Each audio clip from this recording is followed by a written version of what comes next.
ఉగాది మనందరం కూడా ప్రత్యేకమైనటువంటి గౌరవ ప్రతిపత్తులతో చేసుకునేటటువంటి పండగ ఈ ఉగాది పండగ. ఈ ఉగాదికే యుగాది అని ఒక పేరుంది. అంటే అసలు కలియుగ ప్రారంభం ఇవాల్టి రోజునే జరిగింది అని. భాషాపరంగా రాష్ట్రపరంగా వేరు వేరు ఉగాదులు ఉన్నప్పటికీ తెలుగు భాషకి మాట్లాడేటటువంటి వాళ్ళందరూ కూడా ఈ చైత్ర శుద్ధ పాడ్యమి నాడే ఉగాది పండగ చేసుకుంటారు. మనం చాంద్రమానాన్ని ఎప్పుడూ కూడా కాల గణనమునకు ప్రాతిపదికగా తీసుకుంటాం. ఈ చాంద్రమానమునందు చైత్రమాసం మొట్టమొదటి మాసంగా స్వీకరింపబడుతుంది. ఈ చైత్రమాసంలో వచ్చేటటువంటి శుక్లపక్ష పాడ్యమి ఏది ఉందో ఆ పాడ్యమి మొదటి తిథి. ఆ మొదటి తిథియే ఉగాది పండుగ. ఈ ఉగాది పండుగ ఎలా నిర్వహించుకోవాలి అన్నదాన్ని శాస్త్రాలు స్పష్టంగా చెప్పాయి. ఉగాది పండగ నాడు మాత్రం ఏ కారణం చేత కూడా బ్రహ్మముహూర్తానికి తరువాత లేవకూడదు. కనీసంలో కనీసం సూర్యోదయానికి ముందరే లేచి స్నానం పూర్తి చెయ్యాలి. చాలా మందిలో ఉన్నటువంటి అపప్రథ ఏమిటంటే సూర్యోదయం అయిపోయిన తరువాత పూజ చేసి ఆ పూజలో వేప పువ్వు పచ్చడి అనబడేటటువంటి పచ్చడిని నైవేద్యం చేసి దాన్ని ప్రసాదంగా తీసుకోవచ్చు అని. కానీ శాస్త్రంలో అలా చెప్పబడలేదు. యద్వర్షాదౌ నింబసుమం శర్కరాంలఘృతైర్యుతం. నింబసుమం అంటే వేప పువ్వు. అది వర్షాదౌ సంవత్సర ప్రారంభంలో శర్కరాంల ఘృతైర్యుతం. శర్కర అంటే పంచదార. కానీ పంచదార అన్నప్పటికీ కూడా దేవతలకి నైవేద్యం చేసేటటువంటి ప్రసాదంలో నిలవదోషం లేనటువంటి పదార్థమైన బెల్లాన్నే వాడతాం కాబట్టి బెల్లము అని అక్కడ అర్థం చేసుకోవలసి ఉంటుంది. శర్కరాంల ఘృతైర్యుతం. అందులోకి పుల్లని పదార్థాన్ని చింతపండు రసాన్ని చేర్చి కొత్త చింతపండుని ఘృతైర్యుతం ఆవు నీతిని కూడా కలిపి అలా తయారు చేసినటువంటి పదార్థం ఏదుందో దాన్ని భక్షితం పూర్వయామేస్య తద్వర్షం సౌఖ్యదాయకం. దాన్ని ఎప్పుడు తినాలని చెప్పారంటే పూర్వయామమునందు తినాలి అని. పూర్వయామమునందు అంటే సూర్యోదయాత్ పూర్వమే తినాలి. సూర్యోదయాత్ పూర్వం ఆ పచ్చడి తినాలి అంటే అది భగవంతుడికి నివేదన జరిగి ఉండాలి కదా. భగవంతుడికి నివేదన జరిగి ఉండాలి అంటే పూజ పూర్తయి ఉండాలి కదా. పూజ పూర్తయి ఉండాలి అంటే స్నానం పూర్తి అవ్వాలి కదా. అంటే ఉగాది పండగ నాడు స్నానం అనేటటువంటిది బ్రహ్మముహూర్తంలో చెయ్యాలి. ఆ బ్రహ్మముహూర్తంలో స్నానం చేసే ముందు ఒళ్ళంతటికీ కూడా తైలాన్ని అలదుకుంటారు. తైలే లక్ష్మీ. ఉగాది పండగ నాడు బ్రహ్మముహూర్తంలో ఒంటికి తైలాన్ని అలదుకుంటే ఆ తైలమునందు మహాలక్ష్మి ప్రవేశించి ఉంటుంది. ఆ కారణం చేత అలక్ష్మి తొలగుతుంది. జలే గంగా. సూర్యోదయం వరకు కూడా ఎక్కడెక్కడ నీరు ఉన్నా నీటిని గంగ ఆవహించి ఉంటుంది. తలస్నానం శరీరానికి తైలమర్దనం చేసుకుని భక్షితం పూర్వయామేస్య. బ్రహ్మ ముహూర్తంలో స్నానం చేసి వెంటనే ఈశ్వరుణ్ణి ఆరాధన చేసి ఉగాది పచ్చడి అని పిలువబడేటటువంటి వేప పువ్వు, దానితో పాటుగా బెల్లం ముక్క, చింతపండు పులుసు, ఆవు నెయ్యి కలపబడినటువంటి పదార్థాన్ని ఈశ్వరుడికి నివేదన చేసి దాన్ని ప్రసాదంగా ఎవరు తీసుకుంటారో వారికి తద్వర్షం సౌఖ్యదాయకం. వారికి ఆ సంవత్సరం అంతా కూడా సౌఖ్యదాయకమై ఉంటుంది అన్నది శాస్త్రవచనం. ఇక్కడ ఒక విషయాన్ని అర్థం చేసుకోవలసి ఉంటుంది. ప్రధానమైన పదార్థం ఏది అంటే నింబసుమం. వేప పువ్వే ప్రధానమైనటువంటిదై ఉంటుంది. ఆ వేప పువ్వు ప్రధానంగా తీసుకుంటే ఏమొస్తుంది అన్నారు. శతాయుర్వజ్రదేహాయ. 100 సంవత్సరములు జీవించగలిగినటువంటి లక్షణం. కేవలం 100 సంవత్సరములు ఆయుర్దాయంతో ఉండి ఏ మంచానో పడి ఉంటే ఉపయోగం ఏముంది. కాబట్టి వజ్రదేహాయ. ఆరోగ్యంతో ఉండి తాను ఏ సంకల్పం చేశాడో ఏ కార్యం చెయ్యాలనుకుంటున్నాడో అటు భగవత్పరమైనటువంటి సమాజ అభ్యుదయము కొరకు చెయ్యాలనుకున్నటువంటి కార్యములను చేయగలిగినటువంటి సమర్థత శరీరమునందు నిలబడి దాని వలన వజ్రదేహాయ సర్వసంపత్ప్రదాయ చ. ఆ వేప పువ్వు సమస్తమైనటువంటి సంపదలను ఇవ్వగలిగినటువంటిదై ఉంటుంది. దానితో పాటుగా అది అరిష్ట నివారాయ. అరిష్టములను నివారిస్తుంది. భక్షితం నింబదళం అని ఆ నింబదళాన్ని నింబ పుష్పాన్ని తీసుకుంటారు. ఈ నింబ అన్న మాటకి ఇంత ప్రఖ్యాతి వేప పువ్వుకి ఎందుకు ఇంత గొప్పతనం వచ్చింది అని పరిశీలనం చేసినప్పుడు మనకు ఒక విషయం అవగతం అవుతుంది. అమరకోశంలో నింబ అన్న మాటని మహానుభావుడు వ్యాఖ్యానం చేశాడు. నింబ అన్న మాటకు అర్థం ఏమిటంటే ఆరోగ్యం నయతీతి నింబ. వేప పువ్వు తిన్నట్లయితే ఆరోగ్యము నిలబడుతుంది. ఆరోగ్యము నిలబడడానికి చైత్రమాసంలోనే వేప పువ్వు రావడం, చైత్రమాసంలో మొట్టమొదటి తిథి అయినటువంటి ఉగాది నాడే వేప పువ్వు పచ్చడి తినడం, దీని వెనక ఉన్న మర్మం ఏమిటి అంటే యమధర్మరాజు గారి యొక్క దంష్టలు కోరలు 2 ఋతువులలో బయటికి వస్తాయి. అవే వసంత శారదానేవా, వసంత ఋతువు, శరత్కాలము, శరదృతువు. ఈ 2 ఋతువుల యందు యమధర్మరాజు గారు ఒక్కొక్క కోర బయట పెడతాట. అది వసంత ఋతువులో చైత్ర శుద్ధ పాడ్యమి నాడు ఆ కోర బయటికి రావడం మొదలవుతుంది. కాబట్టే వడగాట్పులు మొదలైనటువంటి వాటిల్లో జనం విశేషంగా పడిపోతారు. అలా పడిపోకుండా యమధర్మరాజు గారి పాశములకు చిక్కకుండా శరీరమునందు ఆరోగ్యం నిలబెట్టగలిగినటువంటి అనుగ్రహ శక్తిగా పరదేవతయే వేప పువ్వుగా ఆ కాలమునందు పరిఢవిల్లుతుంది అని శాస్త్రవాక్యం.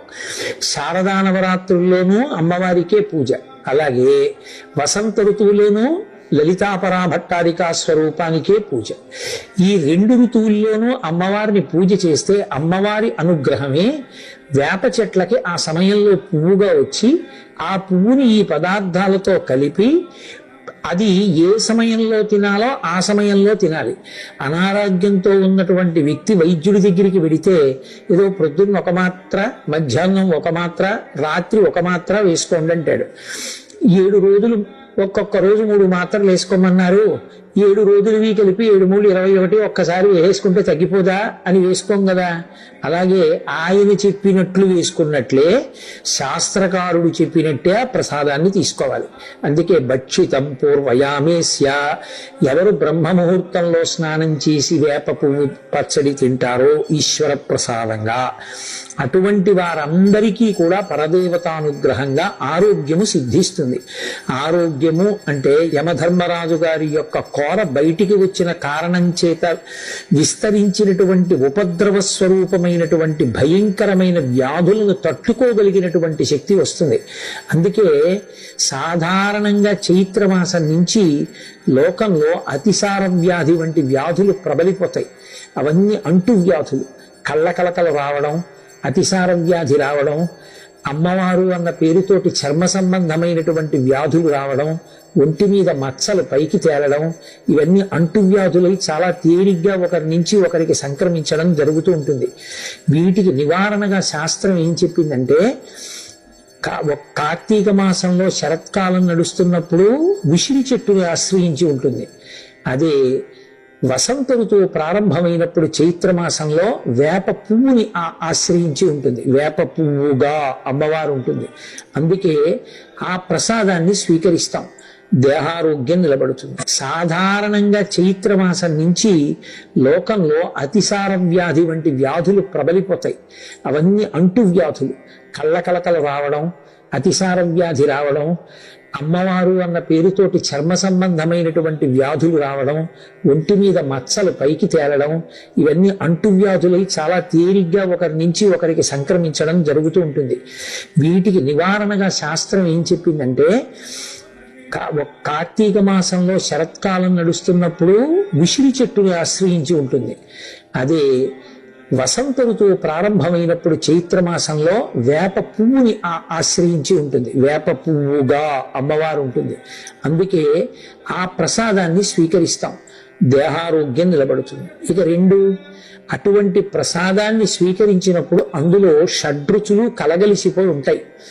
జీవితం అనేటటువంటిది కేవలం సుఖాలు, కేవలం దుఃఖాలు అనుభవించడానికి వచ్చింది కాదు. కేవలం సుఖాలు అనుభవించాలి అంటే ఇక్కడ ఉండరు, దేవతగా ఉంటారు. కేవలం దుఃఖమే అనుభవించాలి అంటే ఇక్కడ ఉండరు, ఏ మత్స్యలోకంలోనూ ఉంటారు. సుఖము దుఃఖము రెండూ కూడా అనుభవించాలి అంటే మనుష్య శరీరంలోకి వస్తాడు. సుఖ దుఃఖములు రెండూ అనుభవిస్తున్నప్పుడు ఒకసారి పొంగు ఒకసారి కుంగు రాకుండా తుల్య నిందా స్తుతిర్మౌని సంతుష్టో ఏనకేనచిత్ తనికేత స్థిరమతి భక్తిమాన్ మే ప్రియో నరః అంటాడు గీతాచార్యుడు. సమమైనటువంటి స్థితిలో ఉండి పొంగు కుంగు లేకుండా ఏదైనా భగవంతుని యొక్క అనుగ్రహంగా అనుభవించగలిగినటువంటి అధ్యవసాయంతో కూడిన బుద్ధిని పొంది ఉండాలి అంటే ఈ రుచులతో కూడిన ప్రసాదాన్ని భగవంతుని యొక్క అనుగ్రహంగా తీసుకున్నప్పుడు అందులో రుచి చూడం, ప్రసాదం అని దాన్ని నోట్లో వేసుకుంటాం. ఏదో చిన్న కష్టం రావచ్చు ఆ సంవత్సరంలో, ఆ చిన్న కష్టం వచ్చినంత మాత్రాన పరమేశ్వరుడు నాకు ఈ కష్టాన్ని ఇచ్చాడు అనేటటువంటి బాధ చేత ఈశ్వరుని యొక్క స్మరణ విడిచిపెట్టకూడదు, ఆయన పాదములను విడిచిపెట్టకూడదు. ఆ భక్తి అలాగే నిలబడి ఉండాలి. ఏ జన్మలో చేసిన పాపమో ఈ కష్టం రూపంతో పోయింది కాబట్టి ఇప్పుడు ఒక అనుభవం వచ్చింది నాకు, ఆయన పాదముల యందు విస్మృతి కలగనంత కాలం మనం హాయిగా పరమేశ్వరుడి చేత నిరంతరము రక్షింపబడుతుంటాం. అదిగో ఆ బుద్ధి కలగాలి అని కోరుకోవడమే ఆ ప్రసాదం స్వీకరించడంలో ఉన్నటువంటి ప్రధానమైనటువంటి మర్మం. ఇప్పుడు ఆ ప్రసాదాన్ని స్వీకరించి ఆ రోజున తప్పకుండా దేవాలయ దర్శనం చెయ్యమని చెప్తున్నాయి శాస్త్రాలు. కాబట్టి ఆ దేవాలయ ప్రాంగణానికి చేరుకుని ప్రదక్షిణం చేసి పరమేశ్వరుడికి నమస్కరించి ఆయన యొక్క అనుగ్రహానికి పాత్రులు కావాలి. 3 పంచాంగ శ్రవణం చేస్తారు. పంచాంగము అంటే 5 అంగములతో కూడుకున్నది అని. తిథి, వారము, నక్షత్రము, కరణము, యోగము అనబడేటటువంటి 5 అంగములు కలిగినది కాబట్టి దానిని పంచాంగము అని పిలుస్తారు. ఇంగ్లీష్ క్యాలెండర్ ఉందనుకోండి, ఏదో ఒక డేట్ మాత్రమే ఉంటుంది. ఆ డేట్ ఒక్కటి చూసి ఈ పని చెయ్యాలా ఈ పని చేయకూడదా అంటే ఏం తెలుస్తుంది? ఏం తెలియదు. కానీ సనాతన ధర్మమునందు జ్యోతిష శాస్త్రము వేదమునకు ఉపాంగము. అది విరాట్ పురుషుడికి నేత్రస్థానమై ఉంటుంది. జ్యోతిషము కన్ను కనుక రాబో కాలంలో జరగబోయేటటువంటి విశేషాల్ని, గ్రహముల యొక్క కదలికలని లెక్క కట్టడానికి అనువైనటువంటి ప్రజ్ఞని సంతరింపచేశారు భారతీయ ఋషులు. అందుకే గ్రహణం ఎప్పుడు వస్తుందో, ఎన్ని గంటలకు పట్టుకుంటుందో, మధ్యకాలం ఏదో, దట్టంగా ఎప్పుడు ఉంటుందో, ఎప్పుడు విడిచిపెడుతుందో కూడా పంచాంగ కర్తలు నిర్ణయం చేయగలుగుతున్నారు. అంటే ఇతర దేశాల్లో ఈ గ్రహణం గురించి పరిశోధనలు జరిగే నాటికే మన భారతీయ ఋషులు పంచాంగాలలో గ్రహణాన్ని లెక్క కట్టగలిగారు అంటే వారి దార్శనికత అర్థం చేసుకోవచ్చు. లెక్క కట్టి మనకి చెప్తారు. ఆ లెక్క కట్టి చెప్పినప్పుడు తప్పకుండా వెళ్ళి ఉగాది నాడు పంచాంగ శ్రవణం చెయ్యాలి. ఉగాది పండగ వచ్చే పర్యంతము కొత్త పంచాంగాన్ని చదవకూడదు. ఏదో ముహూర్తాదులు పెట్టేటటువంటి పండితులు తప్ప సామాన్యులు పంచాంగాన్ని చదవకూడదు. ఒక్క ఉగాది నాడు తను పంచాంగం చదువుకోవడం కాదు, పంచాంగ శ్రవణం చెయ్యాలి. పంచాంగ పఠనము జ్యోతిష శాస్త్రమునందు విజ్ఞానము కలిగినటువంటి పెద్దలు దేవాలయ ప్రాంగణంలో చేస్తారు. అక్కడికి వెళ్ళి కూర్చొని వింటారు. పంచాంగము అంటే తిథి, వారము, నక్షత్రము, కరణము, యోగము అని మనవి చేశారు. తిథి అంటే కేవలం తేదీ కాదు.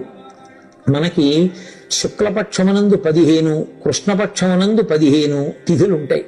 పాడ్యము నుండి మొదలుపెట్టి పౌర్ణమి, అమావాస్య వరకు. ఆయా తిథులకు మళ్ళీ ఒక లక్షణం ఉంటుంది. శుక్లపక్షంలో వచ్చేటటువంటి తిథులలో ఏ తిథి నాడు ఏ పని చెయ్యవచ్చు, ఏ పని చెయ్యకూడదు, ఆ పని ఆ తిథి నాడు చేస్తే ఆ తిథికి ఒక అధిష్టాన దైవం ఉంటారు. ఆ అధిష్టాన దైవము యొక్క అనుగ్రహము కలిసి వస్తే ఆ పని చక్కగా పూర్తవుతుంది. పురుష ప్రయత్నానికి ఈశ్వరానుగ్రహం తోడుగా రావాలి. కచ్చిత్ పురుషకారంచ దైవంచ పరిపశ్యతే అంటుంది సీతమ్మ తల్లి. ఈ పురుషకారానికి ప్రయత్నానికి పక్కన ఈ ఈశ్వరుని యొక్క అనుగ్రహం కూడా కలుగుతోందా? ఆ రెండు కలిస్తేనే కదా రాముడు గెలుస్తాడు అంటుంది. అందుకని ఈశ్వరుడి కృప ఏ తిథి నాడు మనకి బాగా ప్రసరించడానికి అవకాశం ఉందో తెలుసుకుని మంచి పని చేయడానికి తిథులు వినాలి. 2 వారము. వారము ఏ రోజు సూర్యోదయానికి ఏ హోర ఉందో ఆ హోర పేరు మీదే ఆ వారం ఉంటుంది. ఆదివారం సూర్యోదయ కాలానికి సూర్య సంబంధమైన హోర నడుస్తుంది. అందుకే దానికి ఆదివారమో భానువారమో అని పేరు. భానుడు అంటే సూర్యుడు. అంటే ఆదివారం నాడు సూర్య సంబంధమైనటువంటి విశేషాన్ని దేన్నైనా నిర్వర్తిస్తే సూర్యానుగ్రహానికి విశేషంగా పాత్రుడు కావచ్చని, సూర్య ప్రకాశము కలిగి సూర్య తేజము చేత ప్రచోదనము పొందినటువంటి హోరతో ఉన్నటువంటి ప్రారంభమైనటువంటి రోజు కనుక. అలా సూర్యోదయం వేల్టికి ఏ తిథి ఉందో, ఏ హోర ఉందో, ఏ పని చెయ్యొచ్చో ఏ పని చెయ్యకూడదో హోరాశాస్త్రం చెప్తుంది. అలాగే తిథి, వారము, నక్షత్రము, మనకి 27 నక్షత్రాలు. ఎంతమంది పుట్టనివ్వండి ఈ 27 నక్షత్రాల్లోనే పుట్టాలి. పుట్టుకకి మరణానికి నక్షత్రాన్ని ప్రధానంగా చూస్తారు.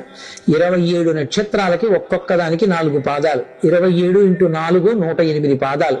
అందుకే భగవంతుడికి సంబంధించిన అష్టోత్తర శతనామ స్తోత్రాలన్నీ 108 నామాలతోటే ఉంటాయి. ఉంటే 108, లేకపోతే 1000.